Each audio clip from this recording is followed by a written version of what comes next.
आइए अब ले चलते हैं आपको सीधा महाराज जी की इस बहुत ही अद्भुत प्रभु श्री राम में अलौकिक प्रसंग पर। बाबा नीम करोड़ी महाराज जी की हर सांस में बरसते हैं प्रभु श्री राम, और प्रभु श्री राम में बसता है ये पूरा का पूरा अलौकिक संसार।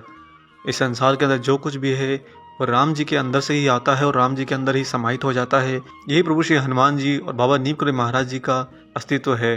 दोस्तों, एक दक्षिण भारत के प्रसिद्ध संत हुए हैं स्वामी सेवानंद जी। स्वामी सेवानंद जी वैसे तो मद्रास वासी हैं, पर वे एक बार उत्तर भारत की तीर्थ यात्रा पर आए थे। तब उन्हें किसी ने वृंदावन के बारे में बताया और वे घूमते भटकते वृंदावन भी पहुंचे। और वहीं वृंदावन में एक दिन वे परिक्रमा करते हुए जब महाराज जी के आश्रम के सामने से गुजरे, तब महाराज जी बरामदे में तख्त पर विराजमान थे। बाबा अचानक से गेट की ओर दौड़े। इससे पहले कि अन्य भक्त कुछ समझ पाते, महाराज जी ने उस रास्ते से जा रहे सेवानंद जी को हाथ पकड़कर खींच लिया और सीधा उन्हें अपने आश्रम के अंदर ले गए। सेवानंद जी उस समय एक ऐसे मदहोश भरे आगोश में थे, या फिर यूं कहिए कि भक्ति के ही आगोश में थे, कि सेवानंद जी बिल्कुल निर्विरोध होकर महाराज जी के तख्त के सामने सिर झुकाए बैठे थे। और महाराज जी ने उन्हें आदेश दिया कि तुम आज से यहीं पर रहोगे और हनुमान की सेवा करोगे और रामायण सुनाओगे। और साथ ही महाराज जी ने उन्हें आश्रम की सारी जिम्मेदारी सौंप दी।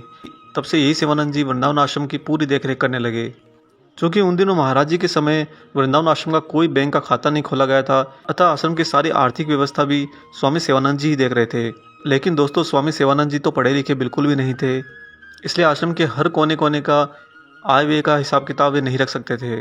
वे तो ऊपरी ऊपरी तौर से बड़े ही ईमानदारी से, शुद्धता से साधारण हिसाब किताब रखते थे कि तुमने ये दिया है तो तुम्हें ये मिलेगा, और मैंने ये लिया है तो मुझे ये मिलेगा।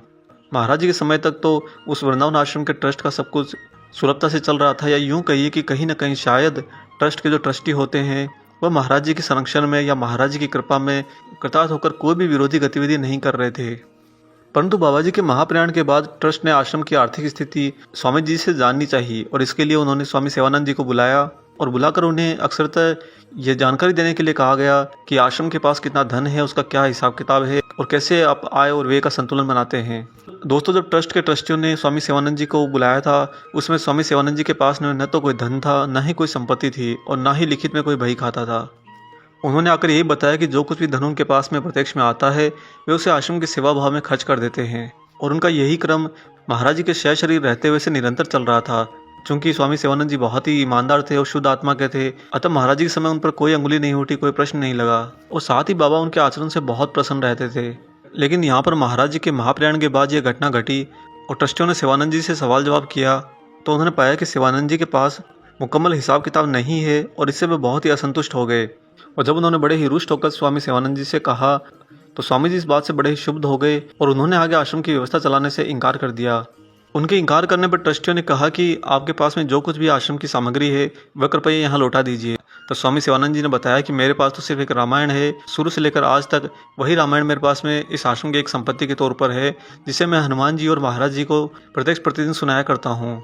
अब चूंकि मेरा यहाँ से जिम्मेदारी खत्म हो गया है, अतः मैं आपको रामायण भी लौटा देता हूँ। यह कहकर स्वामी सेवानंद जी अपने विश्राम गृह में गए और वहाँ से वह रामायण ले आए, और बड़े ही आदर भाव के साथ में वह रामायण ट्रस्ट के ट्रस्टियों को सौंप दी। तभी अचानक न जाने किस भाव में ट्रस्ट के एक सदस्य ने उस रामायण को खोलकर उसके पन्ने पलटना शुरू किया।